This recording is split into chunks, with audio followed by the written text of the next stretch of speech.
Season পড়তে না পড়তেই আমাদের বাড়িতে কিন্তু সজনে ফুল এসে হাজির। তো আজ আমি এই সজনে ফুল দিয়ে তোমাদের একটা ইজি রেসিপি শেয়ার করব, কিন্তু সেটি খুবই টেস্টি, তোমরা বাড়িতে সকলেই ট্রাই করতে পারো।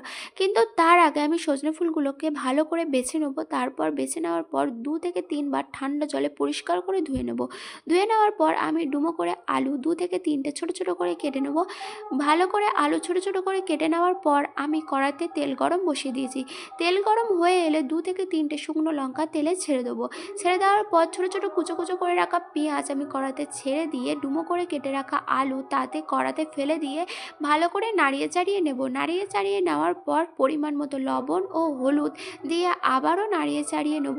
তারপর নাড়িয়ে চাড়িয়ে নেওয়ার পর ধুয়ে রাখা সজনে ফুলগুলো আমি কড়াতে ফেলে দেবো। ফেলে দেওয়ার পর কড়াতে ভালো করে সজনে ফুলগুলো আলুর সাথে ভেজে নেব। ভালো করে ভেজে নেওয়ার পর আমাদের কিন্তু সজনে ফুল রেডি। এটা সত্যি বলতে খুবই টেস্টি, তোমরা বাড়িতে সকলেই